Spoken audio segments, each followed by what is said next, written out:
welcome back to my channel. My name is Pindi, and if you haven't subscribed to my channel yet, please do so. Just click on the subscribe button. So today's video is going to be about the time I almost got scammed by a Taxify driver, and I didn't know that people can actually do this because wow. So there was this one day I had just started working, and I was still using public transport at the time, and I didn't have a problem with it. And yeah, because I knew my way around, I knew which taxis to take to and from work, so that it was fine. So when this whole thing happened, it was during winter time. So during winter, as we know, the sun sets very early, and by 6 o'clock, 7 o'clock, the sun has already set and it's dark outside. So that day I decided that okay, since it's dark outside, I'm just gonna get off Kopero, and then from Pero I can take taxis to Belhar, and then that'll be that. So that's what I did. I took taxis to Belleville, but then I got off in Pero. And then when I got to Pero, the queues were very long. So I was like, and it was raining. It was raining that day. It was raining, and I was like, "Kiame." Like, it's either I can wait here and get wet and cold, or I can take Taxify from Pero to Belhar.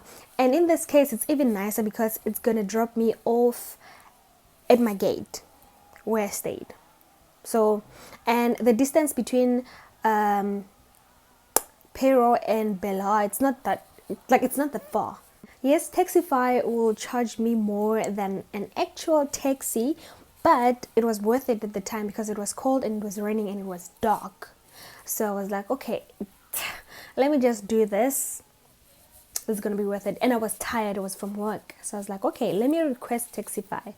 So that's what I did. I requested Taxify, and the guy that accepted the request, if I can put it that way, was this colored guy. And then he told me to go in front of the mall, because the taxi rank is behind the mall, so he told me to come copy like in front so that we can meet there, and then he can take me home.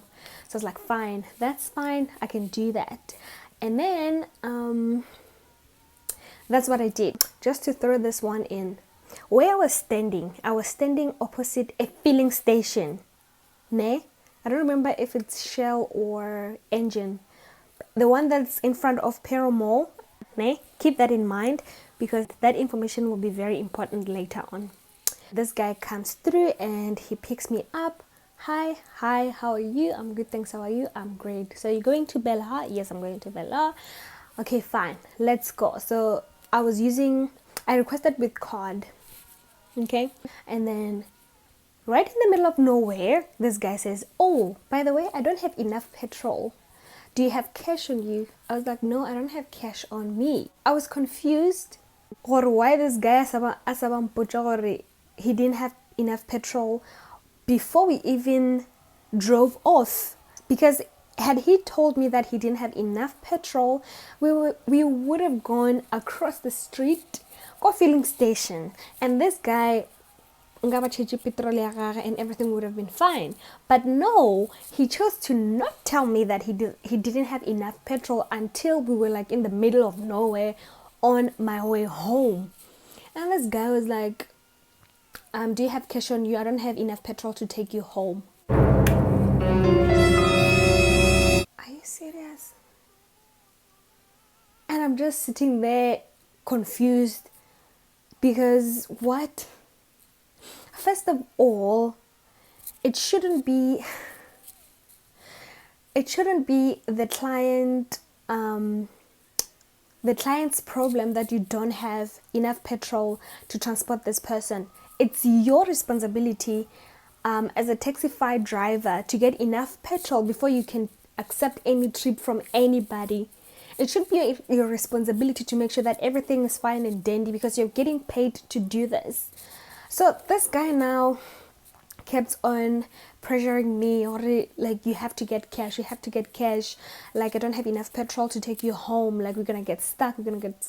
So me not wanting to get stuck in the middle of nowhere at night in the dark. By this time it was pouring, like, it was pouring, not like no one's business. I was like, okay, there's a filling station not far from where we were.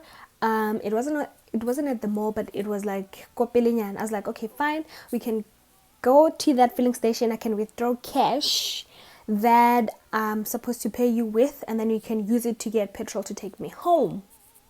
So we agreed on that, but then still I was confused. Or why would you accept anybody's trip knowing very well that you don't have enough petrol to take this person wherever they need to go? It's like, that's fine, it is what it is. Let's just do what needs to be done so that I can get home, because I'm getting cold and I'm tired and I'm hungry. So he was like, okay, when we stop, I'm gonna pause the trip so that you don't have to pay extra, because I understand that this is my fault, and then we can resume the trip afterwards. I don't even know if that's possible, but whatever. So lucky enough, I got out with my backpack. So I got out, and I went to the ATM to withdraw some money so that this person can fill up so that he can take me home. Can I tell you that when I turned back around, this guy was nowhere to be found? Like, what?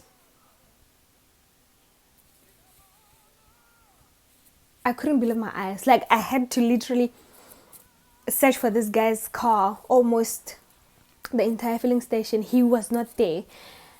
And mind you, it didn't even take me like 5 minutes to withdraw the cash from the ATM. So it was almost like withdraw, turn around, he's nowhere to be found. When I checked my phone, my trip was still on. This guy had not paused, this guy had not stopped, this guy had not ended the trip. The trip is still going on. I'm calling this guy is not picking up. I'm calling this guy, I'm texting this guy, he's not responding. And at this point, I don't even know where this person is. And I start panicking.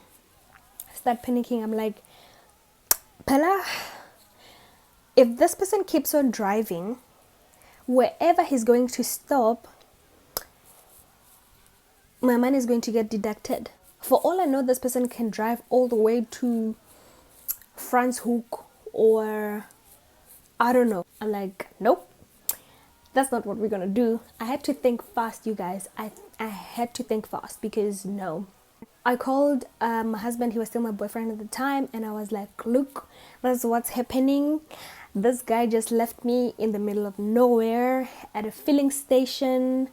The trip is still going on, and this guy has not ended the trip, and meaning that wherever he stops, then my money is gonna be out.